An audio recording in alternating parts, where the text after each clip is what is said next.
Мария, Дева чистая, Пресвятая Богородице, радуйся, невесто не невестная, Царице Мати Деву, руно все покрывающее. Bueno, hoy voy a continuar con el comentario y la crítica de la ponencia de Darío Strachberg en TED de Rosario, titulada Reinterpretando a Dios. En la charla anterior, consagrada a este tema, hablamos de la falsedad, obviamente consciente y voluntaria, en la que incurre al hablar de que las religiones afirman de que Dios es causa de sí mismo, que Dios se hace a sí mismo o se hizo a sí mismo, él lo dice en tiempo pasado, lo cual es totalmente falso y totalmente ilógico, por otro lado, ¿no? Bien, de esto ya hablamos, ahora vamos a continuar con sus palabras. Dice él, leo textual, aquí empieza la cita, para ser preciso. Como tuve educación religiosa, primero tuve que pelearme contra todos los relatos bíblicos. O sea, Darío tuvo que pelearse contra todos los relatos bíblicos. Postulé, sigue diciendo él, un Dios invisible, único, atemporal, más o menos, dice él, me la bancaba. O sea, él se bancaba, dice él, se bancaba un Dios invisible, atemporal, o sea, el Dios de los filósofos vendría a ser, ¿no? Único, etc. Pero dice que Dios amara,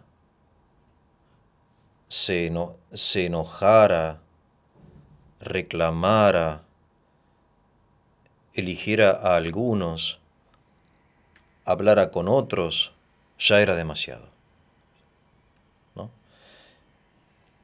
Es interesante. Me gustaría que pensemos en estas palabras de esta persona, no me atrevo a llamarlo filósofo, pero que Dios amara, se enojara, o sea, un Dios atemporal, invisible, casi inexistente, diría yo. Él se lo bancaba, él se bancaba a Dios, pero que amara, que un Dios ame, que se enoje, que reclame, que elija, que hable, ya era demasiado. O sea, era realmente algo imposible, totalmente absurdo, etc. Fíjense qué interesante la postura del racionalismo que se ve claramente en Darío, porque él construye a Dios según su imagen y semejanza. En este sentido, él es coherente con su postura, que después va a continuar citando a Feuerbach, de que no es Dios el que creó al hombre a su imagen y semejanza, sino que es el hombre, en este caso el filósofo, el que construye un Dios a imagen de un arquitecto, digamos, a una imagen de una especie de esfera infinita de acero inoxidable que no tiene sentimientos, no tiene pensamientos, no se preocupa, porque aparentemente el amor es una imperfección. Dios es el ser perfecto, ¿no? El ser perfecto, así se define a Dios, la infinita perfección. De modo que un Dios que ame no puede ser, porque el amor es una imperfección. Eso es lo que se deduce de esta. Enojarse también es una imperfección, aparentemente, ¿no? Elegir, hablar es una imperfección, de modo que es más perfecto un ser mudo que un ser parlante. Es más perfecto una piedra que un hombre, vale decir, porque nosotros los hombres hablamos y amamos y nos enojamos y reclamamos y elegimos, de modo que según esta idea racionalista muerta, diría yo, de una filosofía muerta, que dejó de ser filosofía, es más perfecta el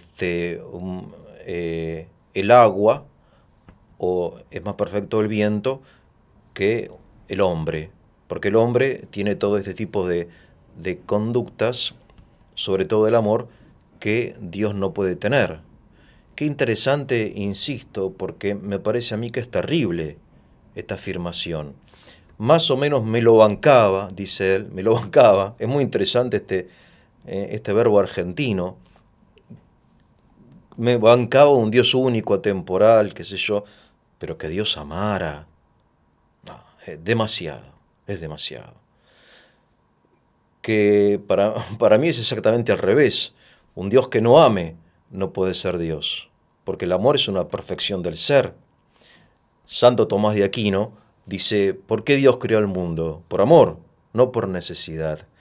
Y él dice, el bien es difusivo de sí mismo, dice Santo Tomás. O sea, el bien, lo bueno, resplandece, ama, se difunde, busca comunicarse. Nosotros, cuando llegamos a la perfección, hablamos y en el camino de la perfección humana, biológica, natural, llegamos a un momento en que nos podemos reproducir. Y educar, y difundir, y transmitir, y todo eso es parte de la perfección del hombre.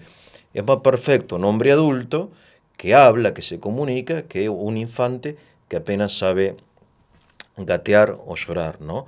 Bueno, pero obviamente Darío acá es víctima, diría yo, de la educación que él recibió, porque él recibió obviamente una educación dentro del sistema racionalista de la actualidad, donde considera que Dios debe ser una especie de computadora perfecta.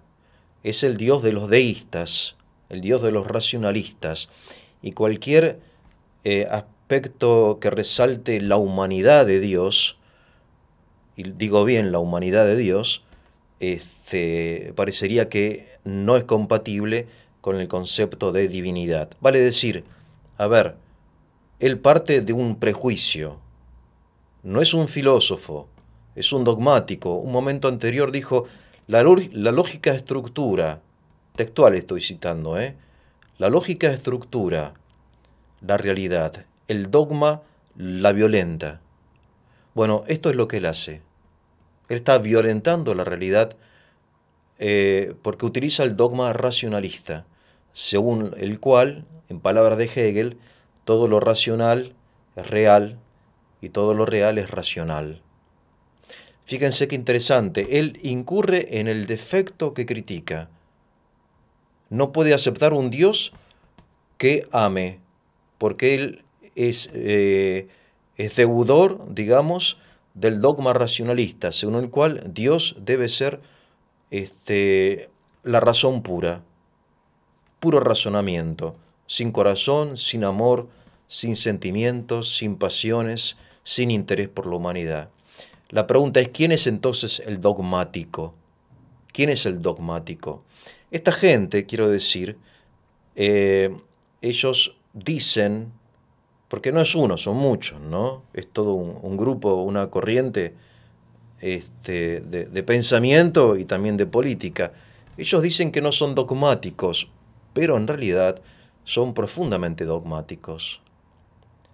Ellos dicen que buscan desconstruir la realidad, liberarla de las cadenas del dogma, pero en realidad uno cuando estudia un poquito más profundamente,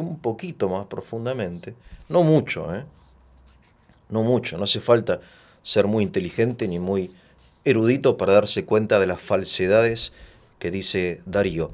Pero cuando usted un poquito más te das cuenta de que todo es una máscara que en el fondo se oculta el dogma del relativismo o el dogma del racionalismo o el dogma del subjetivismo, como en el caso de Feuerbach, o otros dogmas que vienen a reemplazar las verdades reveladas por Dios en Cristo y que después sí se estructuran como dogmas, pero es mucho más que un dogma, ¿no? Es mucho más que un dogma.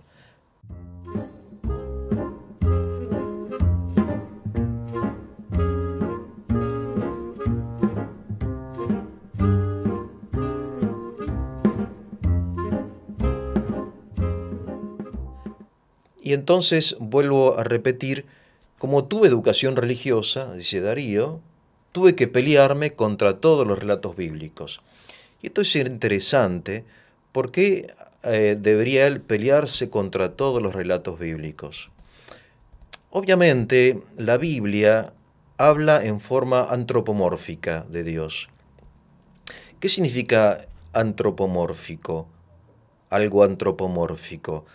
Quiere decir que está transmitido, está reflejado, expresado en una forma comprensible al hombre, ¿no? Anthropos en griego significa hombre, ¿no? Y el hombre todo lo humaniza. Por eso tratamos a las piedras o a las plantas, a los animales, a las cosas, a modo humano, ¿no?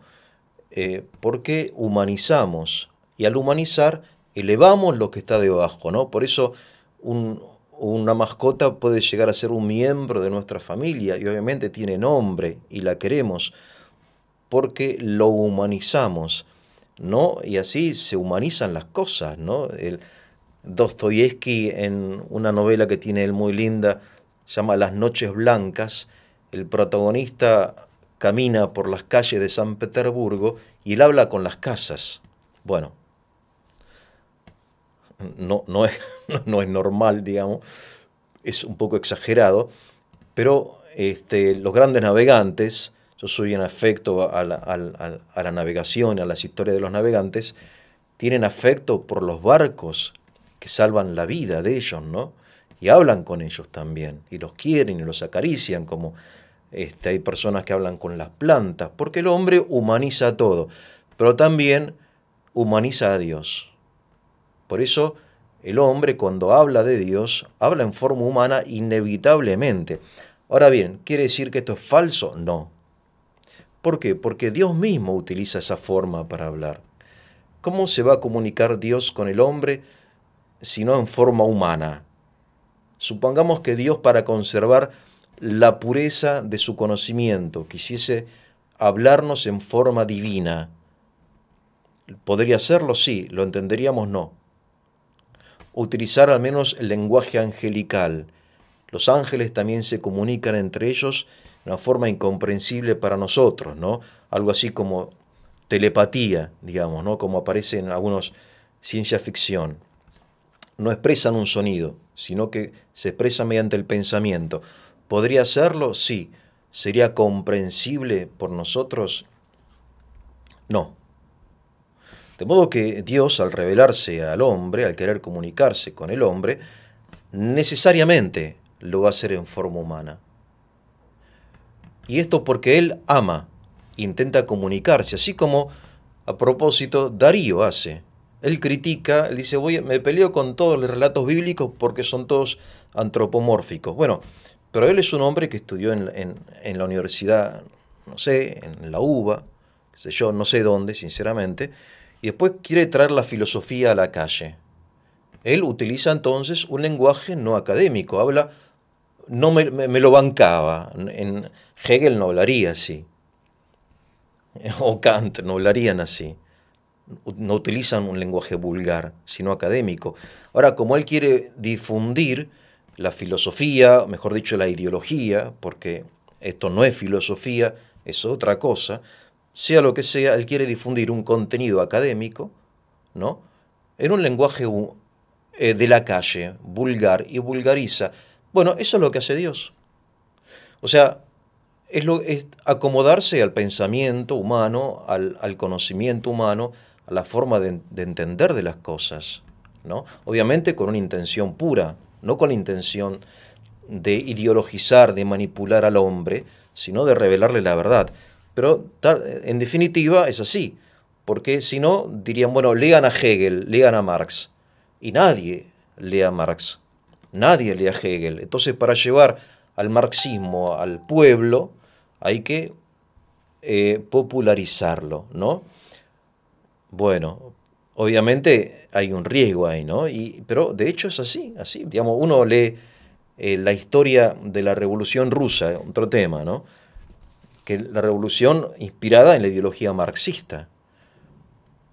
Bueno, y llevada a cabo por un gran líder llamado Vladimir Lenin.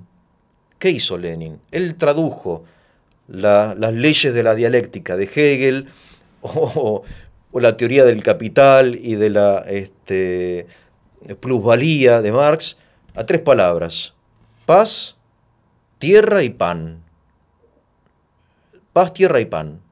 Y eso fue la divisa que llevó al poder soviético, al partido bolchevique, al poder, ¿no? En el año 1917, en octubre. Entonces, necesariamente, los que quieren llegar a la gente deben hablar según lo entiende el entendimiento de la gente. Bueno, eso ellos lo copian de la Biblia. Eso es lo que hacen ellos, y lo que hace entre paréntesis a nuestro amigo, es copiar la pedagogía de Dios, del Dios cristiano, del Dios judeo-cristiano, ¿no? Que al hablar con nosotros habla según una forma capaz de que podamos entenderlo.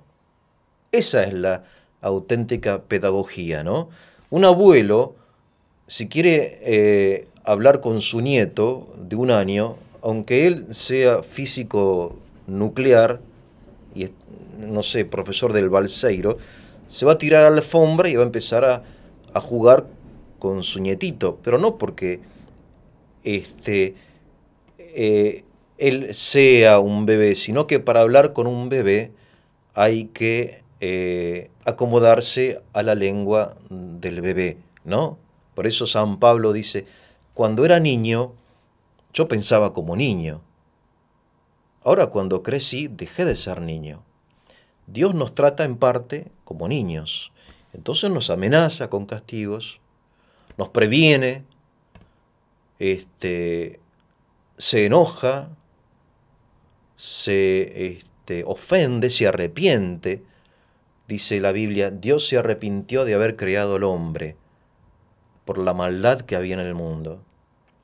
Y así, expresiones antropomórficas que son necesarias para que la enseñanza divina llegue al corazón del hombre. Por eso, cuando se burlan del relato de la creación, que Dios creó a Adán y Eva, y la costilla, y la manzana, todo eso, yo digo: ¡qué ignorancia! ¡Qué ignorancia! Porque burlarse de un texto literario extraordinario, se han derrochado ríos de tinta en comentarios al texto bíblico del Génesis, de una riqueza enorme, pero de una riqueza simbólica. Y es realmente, cuando uno estudia el Génesis, no deja de sorprenderse de la riqueza de ese texto. En cambio, el pensamiento vulgar de esta gente dice: esto lo inventaron los judíos, qué sé yo. No hay un monumento literario más grande, más importante, más influyente, más rico y más exquisito que la Biblia. La Biblia es la gran fuente de sabiduría de la humanidad, y en particular de nuestra civilización, ¿verdad? Pero claro, hay que entender en qué lenguaje y para qué, con qué intención habla Dios. No le habla a los científicos, a los que estudian el evolucionismo, sino le habla a sus hijos. Detrás de cada palabra de la Biblia está el amor, ¿no? Entonces, para cerrar este pequeño comentario, voy a seguir porque me parece útil. Hay que decir que cuando dice Darío: postulé un Dios invisible, único, atemporal, ¿no? Bueno, qué sé yo, el Dios de los filósofos, de Kant, pero cuando pero que Dios amara, estoy citando, ¿no? Se enojara, reclamara, eligiera a algunos, hablara con otros, ya era demasiado. Como si el hecho de hablar fuese una imperfección, cuando el hablar es una perfección. Un Dios mudo no sería Dios. Y entonces aquí vemos que Darío es víctima, y a su vez victimario si quieren, porque él enseña cosas que no son correctas, del dogma del racionalismo. Y está violentando la realidad porque está sometido a un dogma según el cual no puede existir un Dios que no sea estrictamente racional, entendido racional como únicamente racional y exclusivamente racional, algo así como una esfera bien pulida, infinita, de acero inoxidable.